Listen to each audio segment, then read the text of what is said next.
Hi, Sam Baxendale here, co-founder of Kinetik Hiring.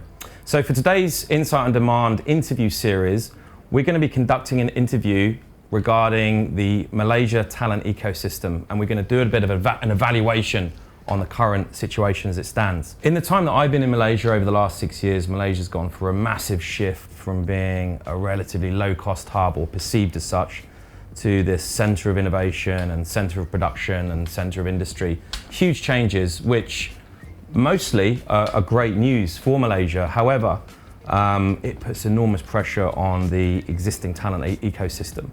And that comes with its fair share of additional challenges. Challenges for managers to hire and retain staff at the right standard in terms of skill set. Here to talk about those challenges and potentially some solutions to those challenges is Dato Shareen Ghani, very high profile figure in the Malaysia world of talent, former CEO of TalentCorp, and now an entrepreneur. She runs her own business called Gigx, which is an online platform for helping gig workers get into work for interim opportunities. So really excited to be presenting the interview today, and we hope you enjoy it.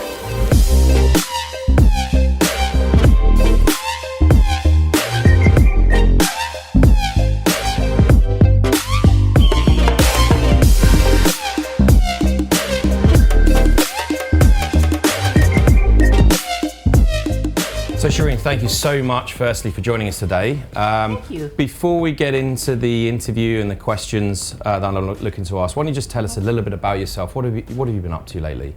Yeah, I've become an entrepreneur, so that's very new for me because that's an experience that I've not had in my entire career. Wonderful. So it's been interesting. It's been a roller coaster ride, and I'm enjoying it. And I wonder why I've not done it earlier. Fantastic. So yeah. Awesome. Well, that's fantastic. Yeah. And prior to that, obviously, that's a big shift from what you were doing previously, Sure. working in a big institution, solving big problems in Malaysia, to being an entrepreneur in the world of talent. Being an entrepreneur in the world of talent, something that I'm very passionate about and I'm very familiar with. Wonderful. And having time working in a government agency, Talent Corporation, and really looking at broader issues of talent, the strategy and sort of where the country is heading with its human capital.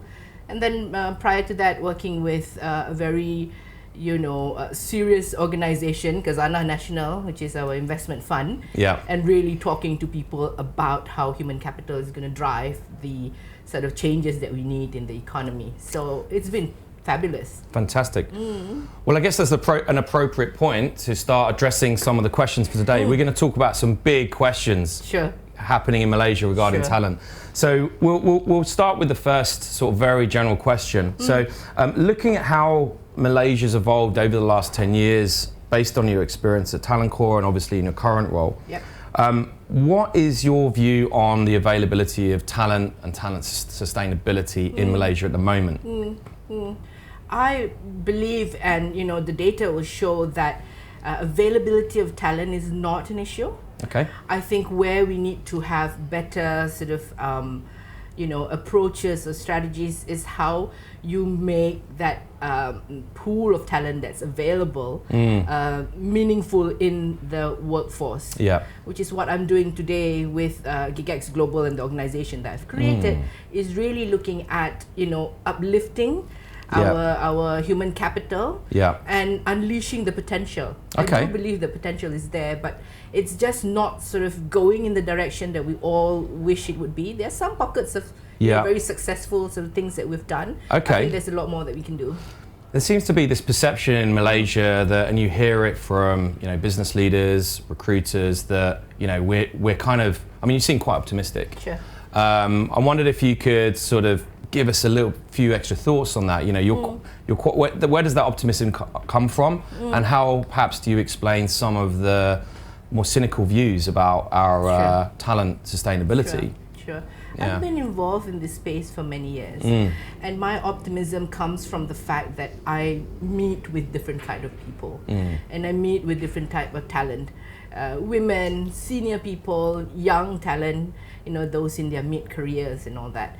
And I think for Malaysia, we are better placed and more advanced with our neighbours in terms of the human capital that we have. Simply because we're well educated, obviously.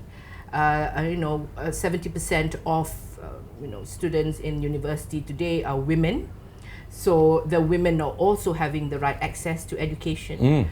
So it's very balanced and it's very progressive. And we are a global citizen in the sense that we're very exposed to other parts of the world in terms of work culture, in terms of our knowledge and all that. So we've invested quite a bit in our human capital to actually bring us to this level. Fantastic. That's great to hear. And when I travel globally and I meet with Malaysians overseas, and I talk to the employers in other parts of the world, say, why do you like Malaysian talent so much? They said, we are so culturally in tune. Yes. We're easy and adaptable in terms of different modes of working. We have good language skills. We have good attitude at work. So sometimes it's tough for me, being the CEO of TalentCorp, trying to ask Malaysians to come back, because they have it really good over there. And the employers treat them really well because we're very highly qualified. Yes. Yeah. So actually the quality of talent becomes the problem itself. Yes. Absolutely, yes. Yes. So what we do is the conversations that we have with Malaysians abroad, we say, okay, you're well placed here in this market, and you're getting the growth and the development that you need, and you're making decisions that sort of contributes to that economy. Yeah. So they're better placed over there. But why don't you come over and do stuff with the Malaysian economy or companies here to actually then expose your talent here as well? Absolutely. So we have that kind of conversation, and it's been very positive. Unpackaging some of those ideas a little bit. Structurally, what do you think has worked well for Malaysia in terms of launching this talent ecosystem that is pointing in the right direction? I think in the last 20 years or so, we've invested in education, good education. So our education system is very well evolved, and we inherited it from different sort of parts of the world, and kind of mixed it and made it a Malaysian sort of system. And the investment has been pretty significant. So we really looked at how we build the human capital, because Malaysia is a small country. Our competitive advantage is our people, and the natural resources that we have. We're blessed with that, right? So the investment has been significant in the past 20 years, and you see the reaps or the sort of the returns of that investment today with the kind of talent that we have in the country. Right, so that's worked. I think we've invested in the right type of, educational system, foundations, education and all that. Yeah. But we still have a long way to go. Yeah. Right. We still need to look at how we transform our education system to meet the future needs. We talk about the future workforce, or the new ways of now people are engaged in the economy, and how the economy is evolving and growing. Okay. So we need to look at transformation in a big way in our education system now. Okay, that's interesting. So Shareen, you alluded to some challenges there in terms of future-proofing Malaysia. So thinking in those terms, what do you see as some of the challenges faced currently regarding the sustainability of talent?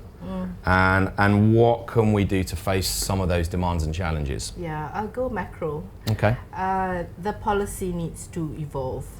Our laws and the way we do the framing of the future work and future of talent and future of economies needs to evolve, because I think we have still some very legacy type policies, and unfortunately the policymakers who are crafting these policies have maybe very limited exposure about what's going to happen in the next wave of our growth as a country. Okay. So a lot more engagement needs to happen with industry players, people like you and I, and for us to then influence the kind of thinking around how they craft those policies. Because if we don't have the right kind of policies, the environment is not going to be very conducive for you to actually then grow towards this sort of future scenario. Do you see an appetite for engagement? So do you see, are you optimistic about that connection happening that's needed? Yeah. I think the government is doing a fairly decent job. They should do a bit more. especially in engaging with the private sector. Okay. That's always been a perennial kind of challenge, right? The private sector will say, government's not talking to us enough, not understanding the kind of talent needs that we need.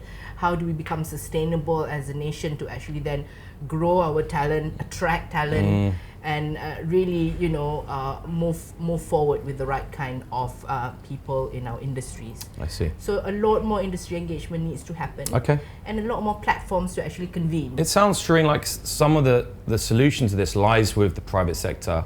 Sure. And what do you think we can do from that side of things to drive that engagement you refer to? Some of the companies who get it and really invest in their people, you can see the growth. You can see how well they push forward in the sectors that they're involved in.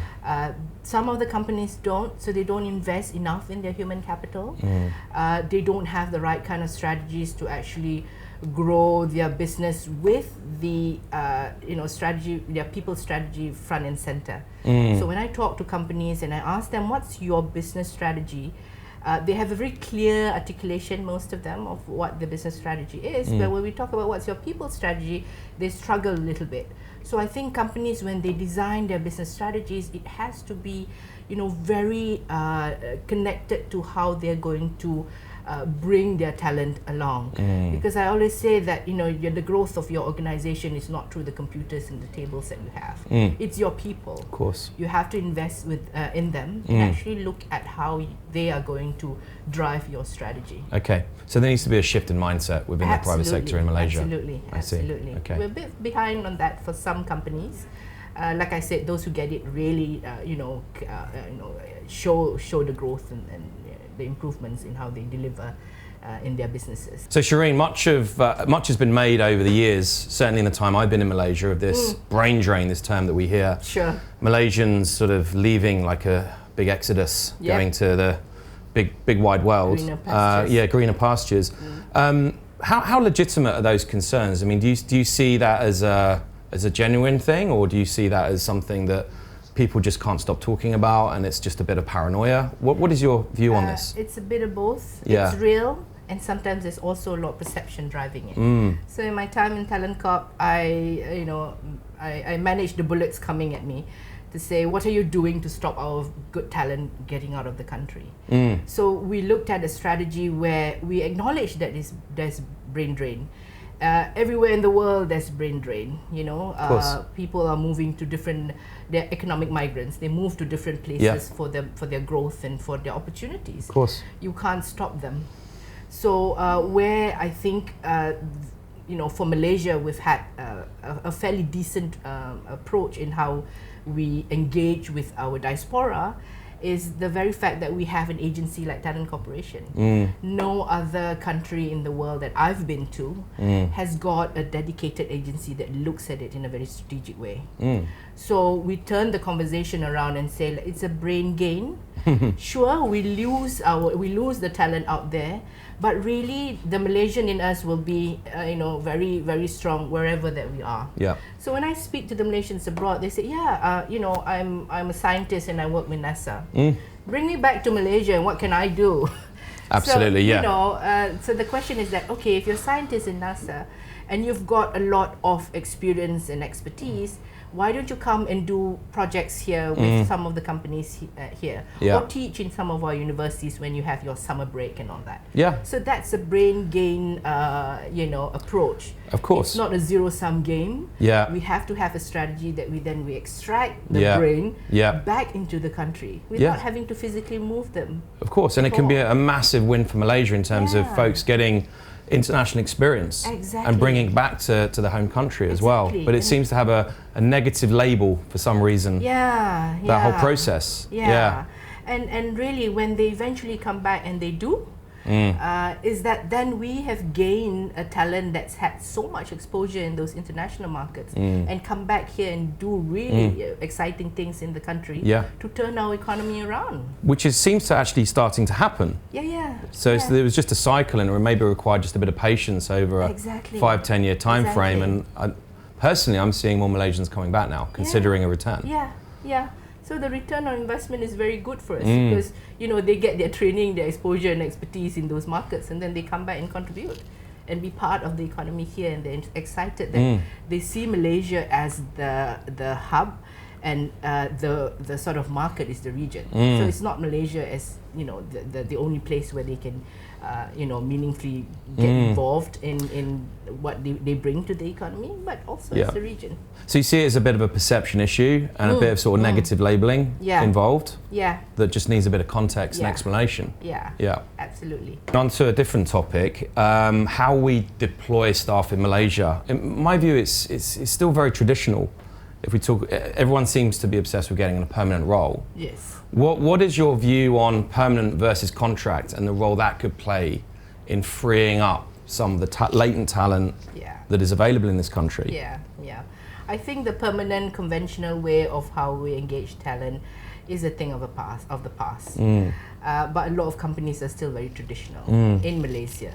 They expect the talent to be in front of them, and they say, "Oh, you're working," but half of the time you're surfing the internet and doing so many other things, right? So we have to think about a cultural change and a mindset change on how we engage with talent and unlock, like I said, the potential and the value that they bring without having conventional constraints. Because if you expect it to be permanent positions all the time on both sides, companies and the talent, that's going to change very dramatically, and you're going to you're going to lose the game if you're going to actually operate in that way. So what we do, at least in the organization that I founded, Gigxglobal, is to actually then talk to companies and say, look, there is a portion in your organization where you will be working with independent experts, and that's fine.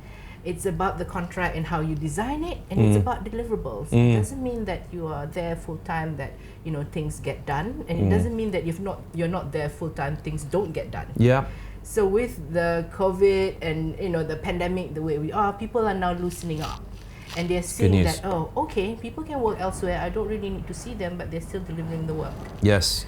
What do you think contributes to these blockers around being a bit more flexible in terms of how people are deployed? Why are we not seeing more contractors or consultants or gig economists up to this day? If we look at other developed countries, let's say, there's a high percentage of these types of workers, and I think it's a hallmark of a mature labour market. So what do you think is sort of has held Malaysia back historically? I think the understanding about an agile workforce, so that's where the gig sort of idea comes in, right? And really, you're right in the sense that if you look at other markets, almost about 25-30% of their workforce are on flexible work gig arrangements, right? For us, we don't even have the data, because people who are in the gig economy is considered in the informal economy, and we don't collect information. Right? The way we collect information about our workforce is people who have a permanent job, you have a desk, you have whatever. So very traditional way of thinking. So we're not unlocking the value. We don't really understand where the market is heading with gig economy. But one of the key things that I notice with companies who are not very open to an agile workforce model is trust. You got to build the trust, right? And that's where it's important for both sides to invest in. For the person who work in the gig economy, because you want to have more projects, you want to build that relationship, you got to build the trust. And for companies to actually then open up and say, look, Sam is a fantastic talent, I need him for 6 months, I got to trust him to deliver the work. Right? So at a very professional level, you have to build the trust based on the expertise that you have, and then get on with it. And that might just take a bit of time. But do you think things are pointing in the right direction? I guess having case studies, if people hear about this working, more people, the adoption is going to increase. So a lot more professionals are now doing fractional work, they call it, because maybe they don't want to use gig economy, because gig economy is defined in a different way here. It's the important people who deliver your food, who take you from point A to point B. So that's the gig economy for Malaysia. But there are a lot of professionals who do fractional work, right? They get contracted for 6 months to a year to do it. So, it needs a lot of policy shift, it needs a lot of thinking. And when we talk to companies, it is more a cost optimization play. So we talk to them and say, look, you have Sam, he can do the work for 6 months. You don't really need him for a permanent position because the project that you have is not permanent anyway. Yeah. So it's a win-win between Sam and the organization, right? Of course. So how do you then, bring that together and say it's good and it's cost efficient and you get the right talent for the right project at the right time? Absolutely. Yeah, so that's the kind of work that we're advocating now with Gigxglobal, because that's important. That's the way people work. That's the future of work today, and we need to actually embrace it. Fantastic. So Shareen, we couldn't talk about the talent ecosystem in Malaysia without talking about the elephant in the room, COVID. Sure. Yeah. In terms of the impact that COVID has had on the talent ecosystem in Malaysia, it's often been referred to as a bit of a catalyst for freeing up thinking, in fact. Absolutely. So could you unpackage that for us? Any ideas around that? What things do you think could change for the better as a result of the experience we've been through? Yeah, we got to start with a bit of a doom and gloom scenario because the pandemic is real, and we need to secure safety of our people in terms of their health. So that needs to be addressed very seriously, obviously. And then the economy happens. It's not the other way around. So when I talk to my colleagues in government who are really involved in, taking this country through this pandemic and the world, it's a global thing, right? So the health security is cutting across all sectors. If you don't have health security, you don't have economic growth. You can't, do anything. Businesses will not survive.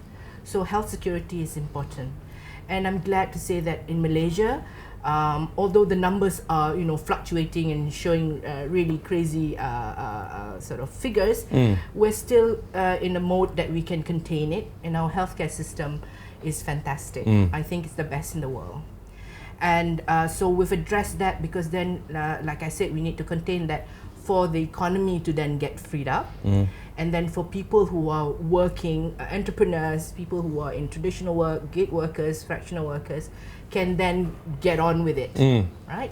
And what's important is that now we shift into the more optimistic scenarios, that now people are more aware that they can enable technology, they can enable different ways of working, and still contribute to the growth of their own personal financial needs and the economy, right? So companies are now saying, I don't really need to have my team in the room with me every day, but they're still delivering work. So I use technology to enable it. So that's a fantastic shift. And then that's where people get the realization that, the future of work is actually like this, pandemic or no pandemic. Yep. Right? Absolutely. So they get conditioned in the fact that, okay, I can do this. I don't have the fear of, not having trust, the fear of my people is not in front of me, therefore I don't know whether they're working. Yeah. Those kind of very old way of thinking is disappearing. It's interesting that you put that whole foundational piece in there around the safety point. Yep. And once you get that right, you can actually build it into something positive. But you've got to get the sequence right. Yes, absolutely. Okay. And the reality is job growth is going to be not as good, and it's a global thing. But this is where we believe that the gig economy solution is important. Because if you're still looking for traditional work, it's not there. Go into the gig economy, take up projects, do stuff, and build a portfolio of things that you've been doing. And then when the market is ready and you are ready and there's jobs out there and you want to go for a traditional setting, you have something to show to your future employers. And you would hope that the private sector follows suit and looks at their balance sheet and thinks there's work to be done, but do we want this as a fixed cost? And do we want to mitigate our risks?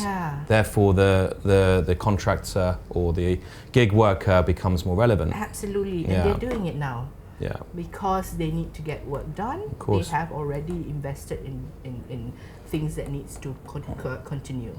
And the companies who are well capitalized and all that, they use this time to actually build the key capabilities and competencies for their organization, whether they work with professional gig workers or independent or within their own talent base.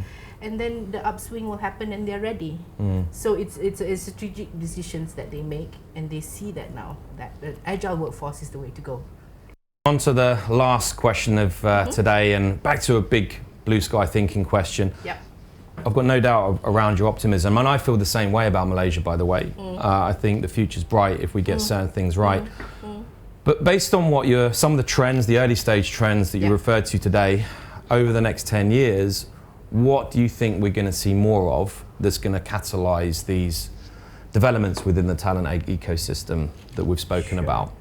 The economic shift will then define how companies will be competitive. And when they understand the different scenarios that's going to come to play in the next 10 years, they understand where the investment needs to happen for the talent. So the investment will be, very high on how they develop the capabilities and competencies of their talent pool, whether we're talking about internal, or they work with independent contractors or independent workers or independent professionals. The investment has got to be quite at par. So you invest in new markets, you invest in new technologies, you invest in new sort of product lines and service lines. You equally invest in the people that's going to drive that. Okay. So that's going to be the big shift, because you look at the situation that we are right now. We have to look at the global sort of growth.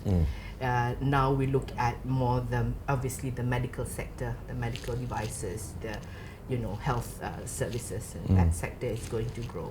Yeah. The digital technology enabled kind of systems and sectors are also going to grow. So companies are going to make their bets on those sectors, right? Yeah. So then when they do that, you have to now prepare your workforce, because the traditional way of how you do business will probably be less of a priority.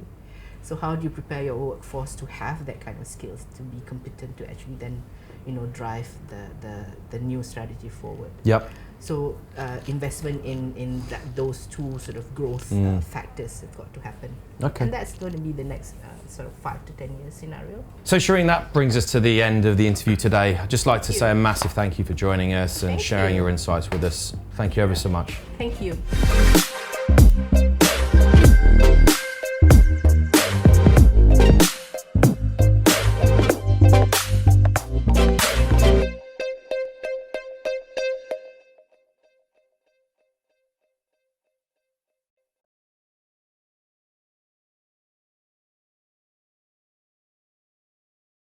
Okay guys, so that's all for today. So if you're looking to get an update on all the great footage from today's interview series, remember to go to our website, www.letsgokinetik.com, or go to our LinkedIn page, Kinetik Hiring, where you'll see in the section below all of the links to all of our various online sources. So please remember to visit.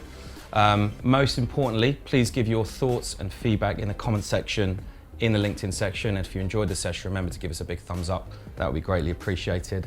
And finally, if you're really interested in getting real-time updates in terms of new releases, sign up to our newsletter and you get that on a monthly basis. So thanks very much guys, and we look forward to you joining us for the next session.